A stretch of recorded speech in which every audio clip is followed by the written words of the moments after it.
Bonjour, dans cette vidéo, on va prendre la fonction f qui vaut exponentielle x moins 1 sur exponentielle x moins x, la fonction g qui vaut x, on travaille sur 0 plus infini. Et on va d'abord devoir déterminer les variations de la fonction f, puis ensuite les positions relatives entre f et g. Alors ça, juste pour la petite anecdote, c'est une de mes élèves de terminale qui m'a donné ça. L'autre fois, elle me dit, mon prof m'a donné cet exercice, et elle a un peu bégayé en tchétchène quand elle a vu l'exercice. En réalité, il n'y a pas beaucoup d'indications dans l'exercice, dites-moi en commentaire. Alors faites-le et dites-moi si pour vous, vous pensez vraiment qu'un élève lambda de terminale est capable de faire ça. Moi je pense pas. Avec des indications, enfin le jour du bac il y aurait quand même plus de détails, ça sera un peu plus simple. Mais là il y a vraiment ça et ces deux questions. Et ben bon courage parce que vous allez voir que c'est pas aussi simple que ça en a l'air. Pour les variations de f notamment, c'est un peu compliqué. Et même pour les positions, il y a un peu d'intuition quand même à avoir. Alors pour les variations, bon, l'idée classique c'est quand même d'étudier de faire la dérivée puis d'étudier le signe. Ici on a un u sur v, donc on va avoir u'v, ça fait donc exponentielle x fois exponentielle x moins x, moins uv', donc exponentielle x moins 1, fois la dérivée du dénominateur, c'est-à-dire exponentielle x moins 1. Tout ça divisé par exponentielle x moins x au carré. Alors là-dessus, on va développer, ça nous fait donc exponentielle x fois exponentielle x fait exponentielle 2x, moins x exponentielle x. À côté, moins, et là on a un a moins b carré, donc ça fait exponentielle x au carré, ça fait exponentielle 2x. Moins 2 exponentielle 2x avec le moins qu'il y a ici, ça fait plus 2 exponentielle x, et moins 1 fait plus 1, avec le moins ça fait moins 1. Tout ça divisé par exponentielle x moins x au carré, et donc on va obtenir au final, les exponentielles 2x, ils s'en vont.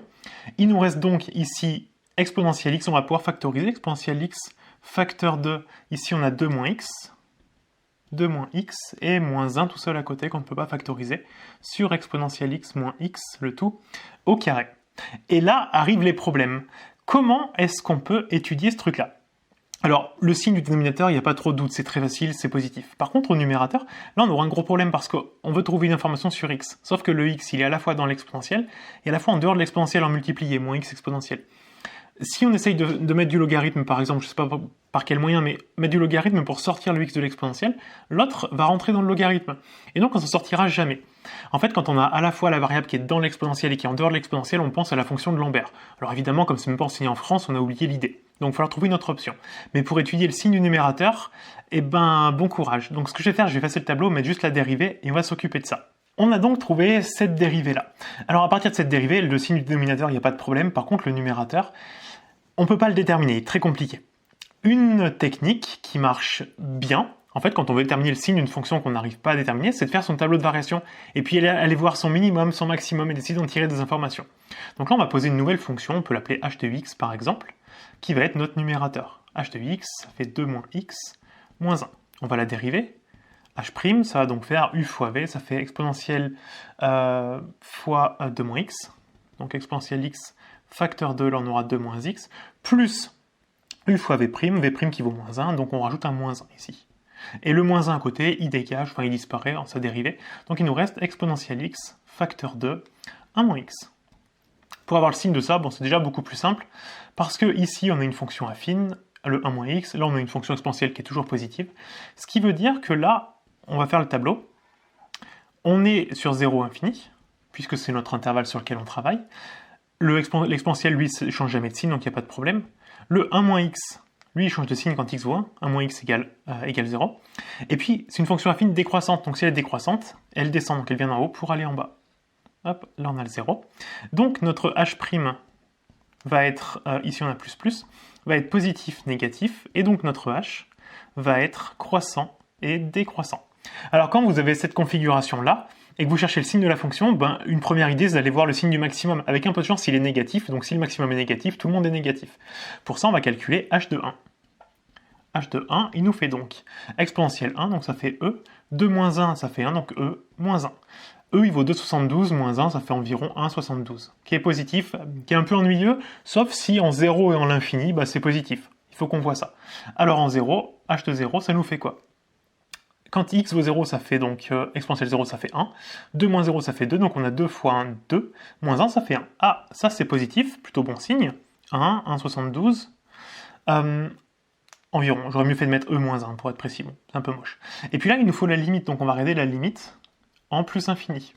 de h de x. Alors, en plus infini, bon, exponentielle étant à l'infini, moins x, enfin 2 moins x, ça va à moins l'infini, donc là on a moins l'infini, moins 1, ça fait moins l'infini. Et là est petit problème, moins infini. Ce qui veut dire qu'il y a un moment où notre fonction h va rechanger de signe.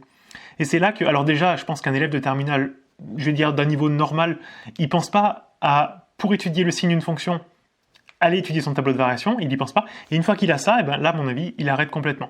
Non, c'est pas grave, on sait juste que là, c'est positif, 1 jusqu'à 1,72, puis on redescend à moins l'infini, donc il y a un moment, on va l'appeler alpha, pour lequel on repasse en négatif. Enfin, on vaut 0, et donc après, on est en négatif. Donc là, l'idée, c'est de poser alpha, on pose alpha, tel que h de alpha égale 0. Et donc, en fait, notre numérateur, c'est la fonction h. Notre f', comme le dénominateur est strictement positif, il a le même signe que la fonction h. Donc en fait, on va pouvoir faire, je vais le faire ici, puis je le remettrai propre à côté, un tableau de variation, tableau de signe pardon, de f'. On a x qui va de 0 à l'infini, qui change aux mêmes endroits que h, c'est-à-dire en alpha. Donc on a alpha ici, là on a le alpha, là on va avoir notre f' de x, qui va être donc comme alpha positif, comme h, pardon, h, qui va être positif puis négatif. Et donc là, on va en tirer que f va être croissante puis décroissante. Et de cette manière, on obtient le tableau de variation. Alors pas d'une manière extrêmement précise puisqu'on n'a pas le alpha, mais c'est pas grave, on va garder alpha, on l'a défini à côté. Alpha est solution de l'équation h de x égale 0. Et on n'est pas capable de la faire. Enfin, on va pas le faire dans cette vidéo, je vous en ferai une autre. Une méthode très cool pour déterminer une approximation en fait, d'une solution très rapide, c'est la méthode de Newton. On fera une vidéo vraiment particulière. Ici, on a défini alpha comme solution h de alpha égale 0. C'est tout, comme racine de h. On va s'en servir de cette manière-là. On sait juste que alpha, il est plus grand que 1. Ça aura peut-être son importance, je ne sais pas, on verra par la suite. Je me souviens plus de la suite de ce qu'on faisait dans l'exercice. Donc là, on a obtenu le tableau de variation.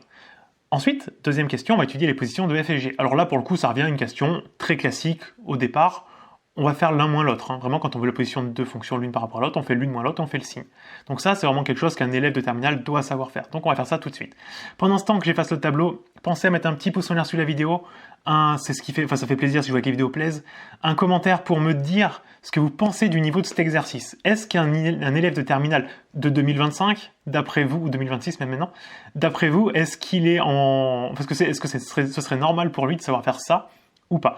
Moi, je pense que ce serait... Alors, d'une part, ce serait bien et normal qu'ils sachent le faire, mais d'autre part, quand on voit le niveau des élèves, évidemment, il n'y a aucun élève, à part 2-3 extraterrestres, qui ont l'idée de faire tout ça. Si c'est pas indiqué par l'énoncé, le jour du bac, il y a des questions intermédiaires. On nous demanderait, par exemple, calculer la dérivée, puis après étudier la fonction h ici, etc. On aura les questions intermédiaires. Mais sans questions intermédiaires, je pense pas qu'un élève de terminale y arrive. Même peut-être un élève de prépa, début de prépa, il aurait peut-être un petit peu de mal, il n'aurait pas encore tous les réflexes, tous les mécanismes en place pour faire tout ça. Donc dites-moi en commentaire ce que vous en pensez. Aussi, très important, abonnez-vous à la chaîne. Il y a beaucoup de monde qui regarde les vidéos sans être abonné, donc un petit abonnement, ça coûte rien, ça m'aide à faire grandir la chaîne. Donc abonnez-vous et tout de suite, donc on passe à la suite. Alors, pour les positions relatives de f et g, donc on a dit la technique classique, c'est vraiment de regarder le signe de l'un moins l'autre. F de x moins g de x, ça va donc nous faire exponentielle x moins 1 sur exponentielle x moins x, moins x. On va mettre au même dénominateur, vraiment classique pour étudier un signe.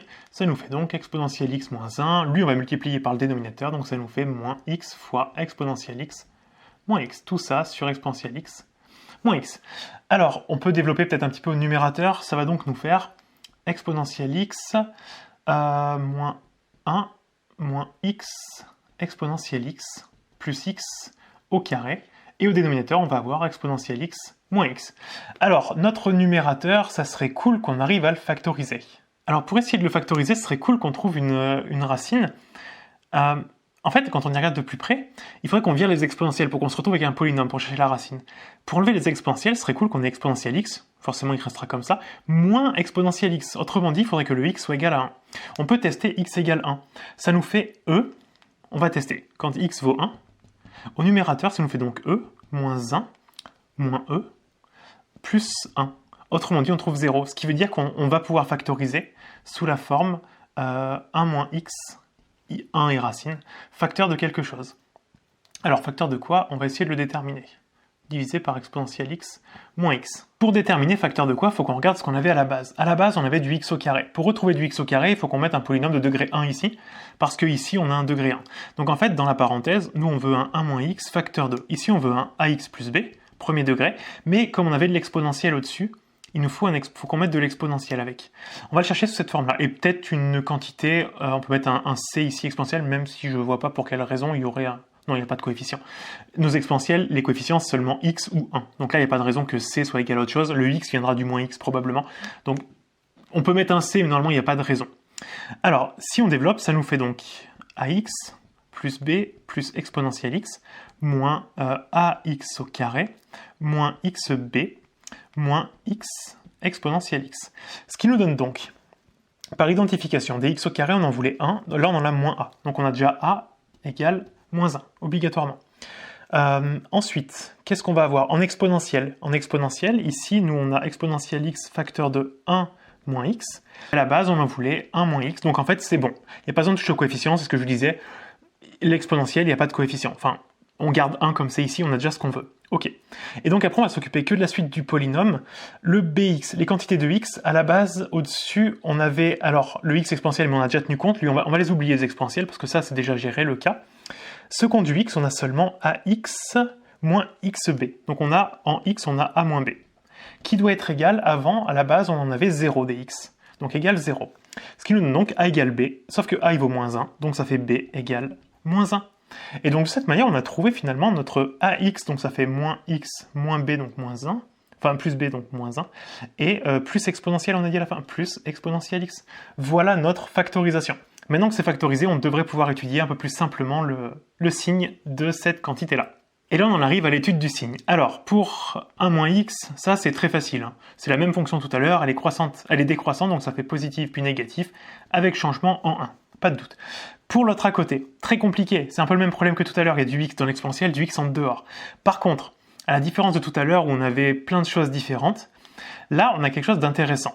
C'est que on a exponentielle x, on pourrait l'écrire comme ça d'ailleurs, le moins x moins 1 plus exponentielle x, on pourrait l'écrire exponentielle x moins x plus 1.